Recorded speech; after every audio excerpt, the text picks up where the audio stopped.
Andor Season 2 is almost here. To help prepare, I've put together a list of 20 of the most frequently asked questions I've seen about Andor Season 1 over the past 2.5 years, similar to the videos I've been doing for all the Star Wars movies, so let's get started. Every doc I've ever submitted has always said you were born on Fest. Why did Marva tell everyone Cassian was from Fest instead of Kenari? In universe, it sounds like there was some sort of disaster there that the Republic and the Empire wanted to cover up, so people from Kenari were probably of great interest to them.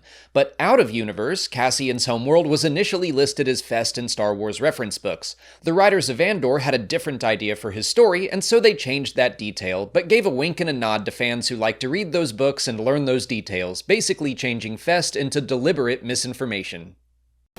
Republic frigate approaching. Why are Republic officers seen wearing separatist uniforms on Kenari? As Casa explores the shipwreck on his homeworld, the logo for the Confederacy of Independent Systems is clearly seen on their jumpsuits, but Marva later refers to the ship and its crew as part of the Republic. The StarWars.com episode guide even calls attention to the detail. This could mean that logo was used for an organization set within the Republic before systems started seceding, or maybe this all takes place in the midst of the Separatist crisis, and this could be a false flag operation, with Republic soldiers masquerading as Separatists on some mission gone wrong. We don't know the answer yet, and I hope we learn more in Season 2. An untraceable starpath unit. Vector crystals and seals still intact. What is the Imperial box Andor attempts to sell to Luthen? He says it's an untraceable NS9 Starpath unit, but what is that really? Cassian explains that it can track Imperial traffic for 9 radial parsecs, but we know a little more about it thanks to the 1998 novel I, Jedi by Michael Stackpole, the only other story where this device has ever been mentioned. There we can read that the Starpath was the navigation system on the Errant Venture, which was a liberated Star Destroyer owned by the smuggler Booster Terek in the years following the Battle of Endor, so we can assume that the box Cassian stole from the Empire was meant to be installed as the navigation system for a Star Destroyer. It likely had far more functions than tracking Imperial coordinates, but that would be the primary reason a rebel fighter like Luthen Rael would want to have it. I open the question to the room. What do we do in this building? Why are we here?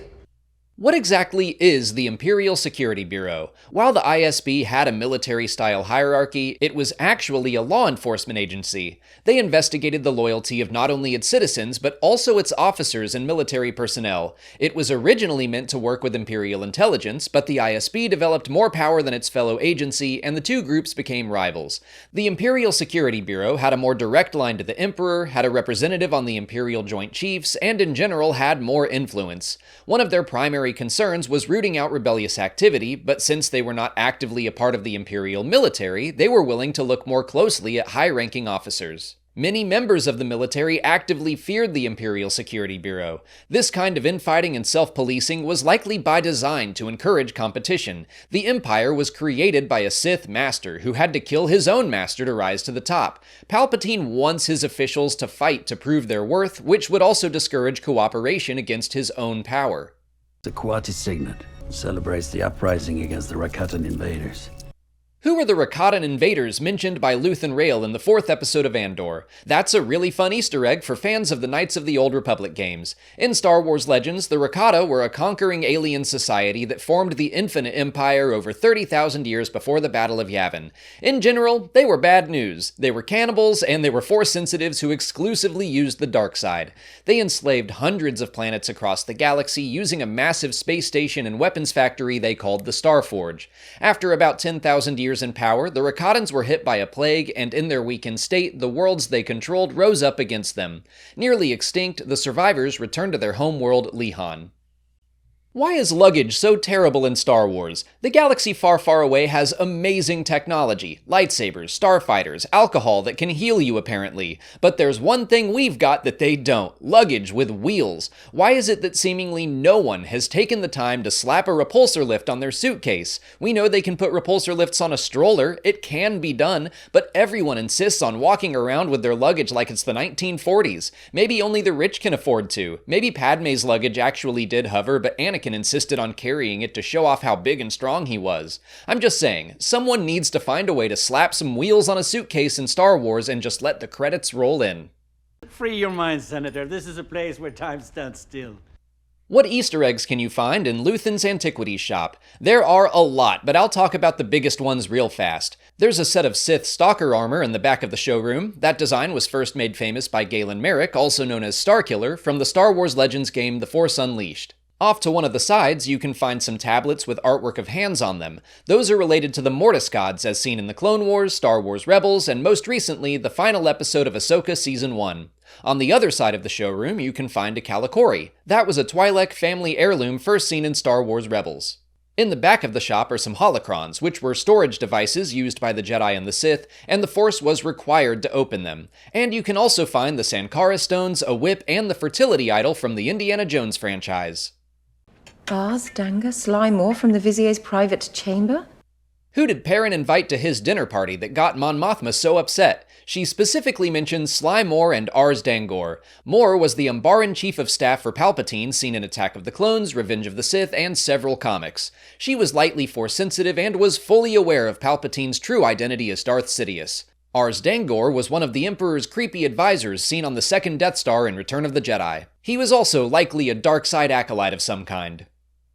Why aren't there any stormtroopers on Aldhani? There are. See them way down there? Okay, but why weren't there more stormtroopers seen throughout the series in general? According to the rise and fall of the Galactic Empire, by the time of the Battle of Yavin, stormtroopers and their many variants made up the bulk of the Imperial infantry, but it took several years for the stormtrooper program to reach that point. So at the time of Andor, 5 years earlier, regular army troopers were a far more common sight. According to the same book, conflicts and crises had to escalate through numerous levels of the military's internal ranking criteria before they would be considered serious enough to justify stormtrooper deployment. That's why we see mostly regular army troopers on Ferrix, with a handful of stormtroopers and eventually even death troopers brought in for support. As the rebellion against the Empire grows, so too does the more constant presence of stormtroopers across the galaxy. You kill us anyway. Because that's what you do, right? Did Cinta kill the hostages on Aldhani? We can't say for sure, but I really think she did. We don't see it happen, but we are told and shown that she is one of, if not the most cold-blooded member of the heist crew. Despite that, she is seen walking away from the base with tears streaming down her face. Why would she be crying if she left everyone alive? No, Luthen definitely seems like the type to not leave loose ends after this mission. Everyone in that room saw faces that could lead back to him. I think we are led to believe Cinta killed them all. I spoke with Emperor Palpatine last night. Who is Wolf Yularen? He was a Republic admiral during the Clone Wars that often served alongside Anakin Skywalker and Obi-Wan Kenobi. After the rise of the Empire, he shifted careers to join the Imperial Security Bureau at the rank of colonel. He had a hand in training agents like Alexander Callis, and helped an up-and-coming naval officer named Thrawn achieve the rank of Grand Admiral. Yularen was first seen as a background character in A New Hope, during the Death Star meeting with Grand Moff Tarkin, Darth Vader, and the other Joint Chiefs, and he died when the space station was destroyed by Luke Skywalker. Don't forget the Pizzos. What are Pizzos? Cassian's companion on Niamos asks him to pick some up. According to StarWars.com, they're a form of legal stimulant pill. I believe we see Dedra Meero taking them before a long night of research in the episode titled The Axe Forgets. We're cheaper than droids and easier to replace. Why does the Empire use sentient labor in its prison instead of droids? Cassian straight up says that human prisoners are cheaper and easier to replace than droids, but I've still seen that question pop up a lot. The Empire uses sentient labor because they can. The heist on Aldhani leads to an influx of prisoners. They might as well use them. Just because droid technology exists doesn't mean it's the most efficient use of resources. Droids cost money, they can break down, they need maintenance, they can only be pushed as far as their programming allows. But sentients, they're coming into the prisons for free. Sure, you need to keep them fed and on their feet, but they can be intimidated and pushed and motivated into working harder. They compete against one another, and if they break down or die, the Empire can replace them instantly. The Empire uses sentient labor instead of droids because they can. It's cruel, but the cruelty is the point. Why were there no aliens in the prison on Narkina 5? Before being sent there, Cassian is asked what his home planet is. I think the Empire is segregating people based on their species for the type of labor they'll be performing. When working on an assembly line like they do in Narkina 5, it makes sense to keep the workers biologically and physiologically consistent. Having a tall, four-armed basilisk working on the line might unnecessarily mess up a team's efficiency. Okay, so why don't we see Pantorans or Mirialans or other near-humans in the prison? The Empire had some pro-human, anti-alien agendas, so I could see them having fully human prisons. It's completely possible near-human aliens were sent somewhere even worse. I kinda wish this had been hinted at back on Niamos, where we could have shown humans and aliens being separated and sent to different shuttles, but oh well. My name is Kino Loy. Why was Kino Loy arrested? We don't know officially, but actor Andy Serkis came up with a backstory that he revealed in an interview with Maggie Lovett on Collider. He thinks of Kino as a shop steward who fought for workers' rights, which unfortunately caused him to be viewed as a troublemaker. When he was incarcerated, he then almost sheds any desire to look out for other people apart from himself. Just do his time and get out, to try and get out and just survive the sentence, the torture, the desensitization. He says it was that desensitization that made him perhaps have that slightly lost but kind of hardened and toughened shell. Put it down or give it back. Is Luthen's cane a secret lightsaber? I saw a lot of people wondering about this back when Season 1 was airing, but no, it's the same retractable cane we see him carrying throughout the series. But there is more to it than meets the eye. The Black Series action figure of Luthen Rael shows that a knife or vibroblade is concealed within the handle, so there is a secret weapon hidden within, but as of right now, nothing to suggest it's a lightsaber in disguise. Arrestor cruiser, Cantwell class. What Imperial ship attempted to capture Luthen above Segra Milo? The Fondor droid calls it a Cantwell-class arrestor cruiser. It was outfitted with 3 very powerful tractor beams and 2 hangars that could hold up to 2 squadrons of TIE fighters or TIE variants. Its primary purpose was to capture enemy vessels. Its design dates all the way back to concept art for the original Star Wars back in 1977 by artist Colin Cantwell. It was written into Solo: A Star Wars Story, but its primary scene was cut, although you can still see a brief flash of it in the Imperial Recruitment holovid. What other secrets does Luthen's ship, the Fondor, hide? Way back in Episode 4, Cassian points out that the engines have far more kick than a regular Fondor hullcraft, and of course we see it's also full of countermeasures, hidden blaster cannons, and even energy blades of some kind.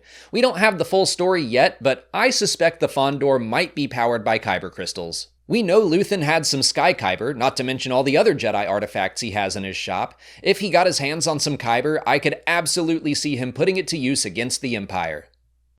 Why did Cyril and Mosk swap hats in the Andor finale? At its core, I think that's just a gesture of camaraderie. The two men still see themselves as members of corporate security, even though they no longer hold the job. Officers wore hats with orange visors, and those under their command wore hats with blue visors. Mosk saw Cyril unhappily fiddling with his hat, maybe thinking about how far he had fallen from grace, and so he offered to give him the orange hat, showing that he still respects Karn, views him as higher up in the chain of command, will follow his lead, and will have his back. I've also seen some suggestions that swapping hats is a strategy for spies and protesters. Basically, if the two of them were to get separated, they'd have an easier time spotting their own hat on someone else than they would remembering what hat the other person was wearing. I couldn't find a source for that, but it does make some sense. I lean towards it simply being a nice gesture between two self-important fascists, but it's open to interpretation. Fight the Empire! Did Marva really say "fight the Empire" in her speech, or did she say something else? She definitely dropped the F-bomb. Interviews have stated as much, and you can watch Fiona Shaw recording the scene on the 4K release of Season 1, and they bleep the word out. And those are the 20 most frequently asked questions I've seen pop up over and over again about Andor Season 1. If you like this style of video, check out this playlist covering the entire Skywalker saga and some of the live-action series so far. I'm making my way through all of the biggest Star Wars stories, so make sure you like this video, subscribe to the channel to catch future installments, follow us on our socials, and consider checking out our Patreon page. As always, thanks for watching, and may the Force be with you.